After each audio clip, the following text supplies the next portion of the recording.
Okay, alright everyone, and welcome back to our Civ 6 series to get you introduced into Civ 6 or just to help you out in early game mechanics or just find a fun way to play the game.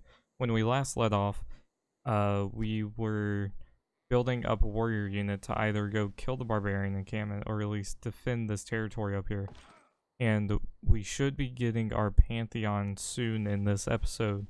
And this episode is going to be focused more on getting your religion, as well as the show off Ethiopia's strength when it comes to science and culture with faith a turn, which you can already kind of see it at work here, considering we're getting almost 7 culture a turn and almost 6, well, we're at 5 science a turn, but once we get the holy site built, it should jump up to about 6 to 7 science a turn, as well as 8 culture a turn, 7 to 8 culture a turn, without building campuses or theater districts. Which, if you don't know what theater or campus districts are, with a campus, if you build a campus next to a wonder or a mountain or other certain tiles, you'll get a +1 bonus from each tile towards science. And a campus is essentially helping you research things.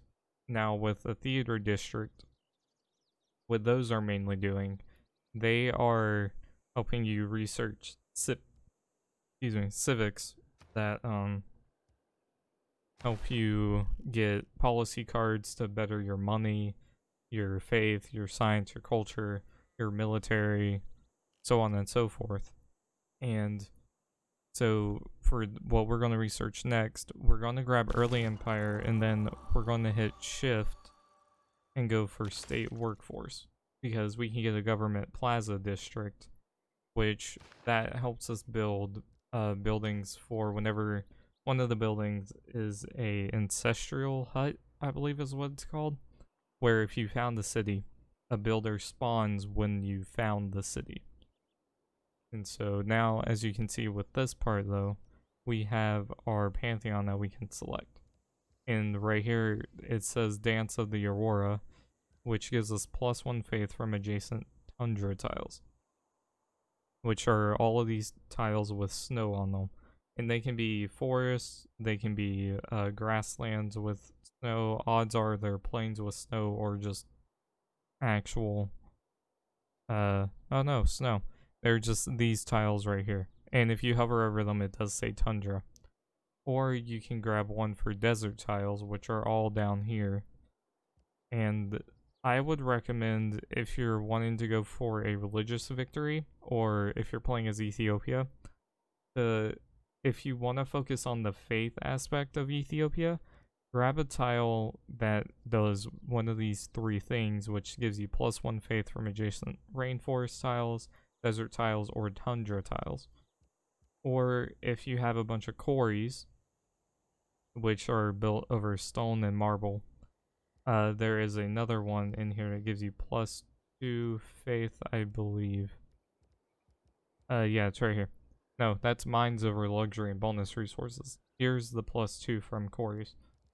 And so there are a bunch of faith guided pantheons if you want to focus on a faith, or not faith, a religious victory, or focus on the faith side of Ethiopia.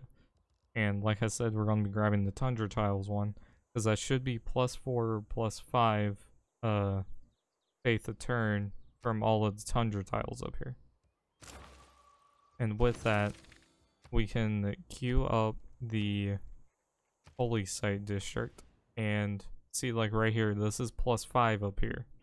Now we can wait and save up for 75 gold to buy this tile and build Stonehenge, which is always a good thing to build. Now I did forget to build a quarry on that stone resource right here. And with this warrior, we're going to keep sending. We're probably going to go take out that barbarian encampment up there. Now over here, this is the hill, so again, 2 tiles you get to see.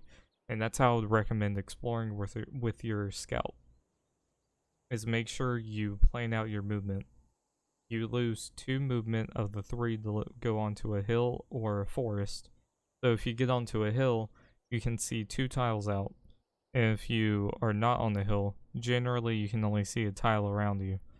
Now, if you're on a hill and there are woods surrounding you, you can see through the forest. But if there's woods and you're in the woods, so like this tile, you can't see through the woods because you can't overlook them. Also, with the scout, with going on a hill, you gain more visibility.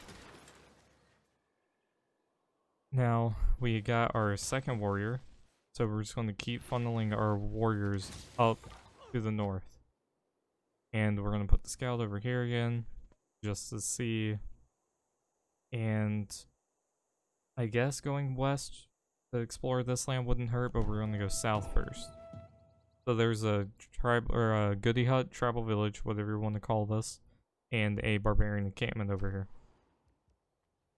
And with that in mind, a slinger wouldn't be that bad to get. A slinger is a ranged unit, as to where your warrior unit is a melee unit. And the slingers are an early game type of archer that only have one range, meaning they can only shoot one tile around them.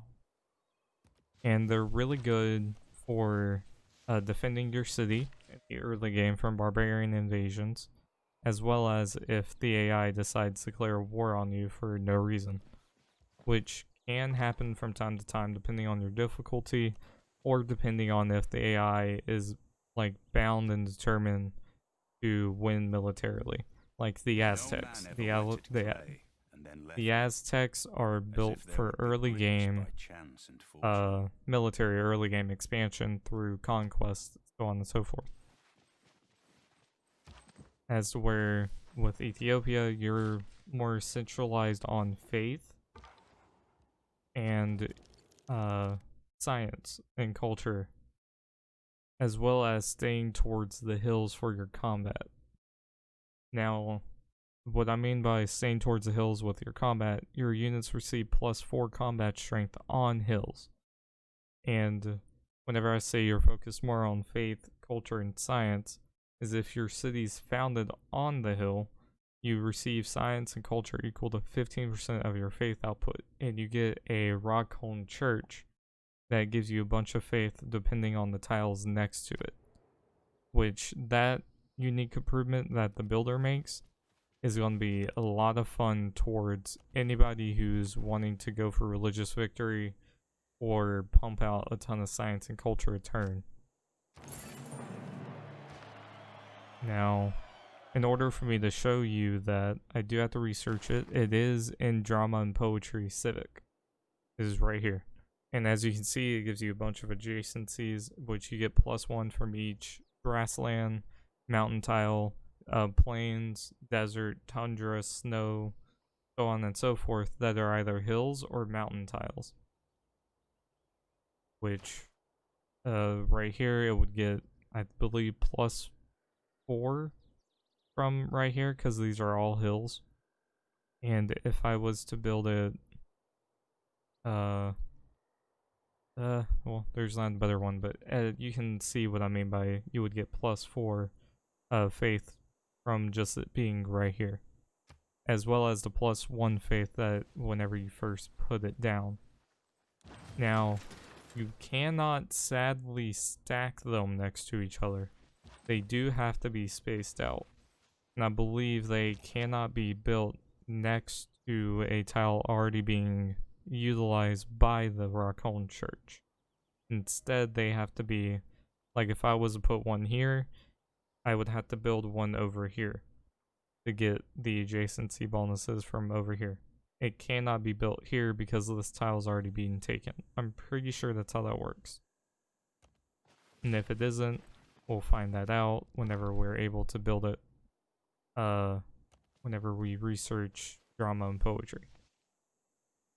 Now, we are getting irrigation to build a plantation on the olives to gain a luxury resource to keep our citizens happy in our city to where they don't want to revolt.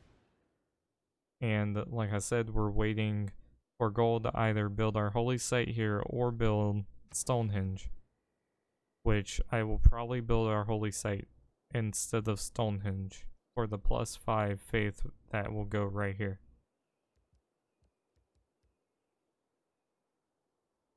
Now, for our next thing, we could build a trader. It is being recommended to help get us more gold, which wouldn't be that bad of a shout. Or we could build a settler to expand and found another city down here, which they get the cotton and stuff over here. I could settle over here, although I don't know exactly what's over here, so we could send the scout here first. But I will build a trader first to get more money coming in, as well as possibly culture if we trade with Kumasi. Now the slinger I will most likely keep the slinger here, just in case barbarian unit decides to come over and try to pillage everything. And we have another quarry, so we get a tech boost to craftsmanship right here. So now we get 4 turns to discover it, which is always fun. And we're gonna move our scout to the cotton, and this is a lake. Okay, so that opens up some possibilities. And down here is a river, so we could settle a city over here, but I'm liking a city over here more because there are hills right here, as well as a river that floods, which is part of the Gathering Storm DLC, if I remember correctly, is when it came in. And so this river does flood, meaning if we settle the city here, it's not on fresh water, so we don't get the bonus houses from the fresh water. But instead what we can do is we can build a aqueduct here, a dam either here or here, and we can build an industrial zone either on this tile or that tile. And the industrial zone gets bonus production from the adjacent aqueduct as well as the dam that's adjacent to it. Now we do that, we do lose a triangle of farms that we can make over here, but in turn we get a bunch of production that we can use to build. Now I will do tax. This is a nice little feature. If you hit this little button right here called map tax, you can hit add tax and you can put down tax to plan out what you want to do. Like city center will go right here. Either the industrial zone will go here or the dam will go there, and vice versa for this one. It can either be a dam or a industrial zone, and right here will be the aqueduct. And so that should be a nice like +8 production, I believe is how high it can go up to with the adjacent dam and aqueduct. And you also get bonus production from every iron source or coal source that is nearby. So that also can affect your whole planning of the industrial zone. Now I will say the dam came with the Gathering Storm expansion. So if you're playing the game without Gathering Storm, I'm sorry. If you would like to see a whole series on how to play in the normal game, feel free to say so in the comments below.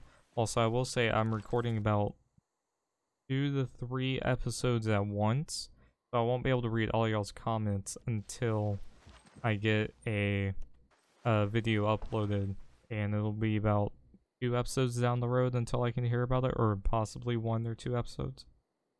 And I will try my best to respond to you if you have any questions to ask. Just keep in mind, don't be obnoxious to other people. I'd rather people be nice and help out everyone. We'll have nothing but good vibes in the chat, if you wouldn't mind. So we will hit next turn. And we have enough gold to where we can either build our holy site over here, or we could build our Stonehenge wonder right here. Now I personally, will build the holy site over here to get the +5 faith, giving us the ability to gain a total of 15 faith a turn, giving us extra science and culture. We can also get our religion pumping pretty quickly by doing that. Now if you would like to build Stonehenge first, in your gameplay, if you have the ability to, you can try that. I always have bad luck when it comes to early game wonders. But with Stonehenge, the way that one works is if you build it, you get a prophet that spawns and you can found your religion almost instantly. But I did start trying to build it a little bit late, so odds are somebody's already building it, and we'll probably get it completed before I can. So I'm leaving that to them. Now, we did find the Khmer capital, so we can explore all of this. And they have a bunch of food as well as stone like we do. And I have a feeling, yeah. So like the Khmer are building Stonehenge over here. So odds are they're probably already like 4 turns into it. So I wouldn't have anything to gain from trying to even build it. I will hit next turn. I have no ability to go over the river or anything like that. Now I will be choosing a research, and once I choose this tech, which will probably be writing. Yeah, I will get writing first, which unlocks the campus district. But I will be ending the episode here, and I gotta get ready to do the live stream. If you would like to check down in the description below, there will be a link to my Twitch channel, and I stream every Monday, Wednesday, Friday. If you would like to catch me live, I'll either be playing Civ 6 or another game, and you can just come on by, drop by, say hi, and we would much appreciate to have you here. We'd also like to have you in the next episode, so can't wait to see you in the next one. So goodbye and stay safe. It is a crazy world out there.